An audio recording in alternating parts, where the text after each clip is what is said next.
এই তো নুহার বাবা আর নুহা যে বাজার থেকে তরমুজ কিনে নিয়ে আসছে, আর এই তো এক গামলা তরমুজ। নুহাকে একাই খাবে? বাবাকেও দিবে? ও বাবা, এই দুইজন হচ্ছে আমাদের তরমুজ পাগল বাসায়। তরমুজ পাইলে সব মানে দুইজনেই খুশি। আর এদিকে একটা মজার কাহিনী হয়েছে। হ্যাঁ যাও, নিয়ে যাও তুমি, আমি সবাইকে দেখাই। আর এই তো এখানে একটা চালের বস্তা আছে। হাঁটতে হাঁটতে দেখলাম একটা ইঁদুর দৌড়ে যাচ্ছিল ওই পাশে, তো আমি ভাবলাম টিকটিকি হবে, পরে দেখলাম না, ওটা ইঁদুরই ছিল মেবি। তো যাই হোক, এখন বুঝতে পারলাম। তো নুহার বাবাকে বললাম এখানে আরেকটা বই দিয়ে দিতে হবে। তো যাই হোক, আজকে আবার একটা ধরা পড়ছে, তাই না নুহা? কালকে ধরে পুষিল। ওই যে তুমি যে রং আঁকাইছো, রং মুখে বুড়ে আসি, পরিষ্কার করা লাগবে না?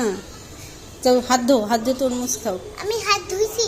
বাসায় প্রচুর ইঁদুর আছে, কিন্তু বোঝা যায় না। ছোট্ট ছোট্ট, বড়গুলো এসে থাকতেও পারে না, গেছো টাইপেরগুলো।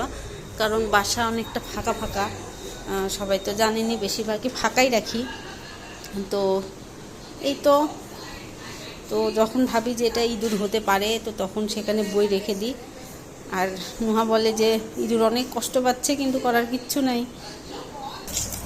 এই তো নুহা তরমুজ খাওয়া শুরু করে দিচ্ছে। তরমুজ ভালো মিষ্টি আছে। নুহার বাবা নুহা তরমুজ খাচ্ছে, দুজন গাবড়ার মতো করে তরমুজ খাচ্ছে, ভাত যেভাবে খায়। তো যাই হোক, মুখ চুখ মেঘে যাচ্ছে, তো ব্যান্ডে দিব মাথায়, দাঁড়াও। তো যাই হোক, এই তো বাই বাই।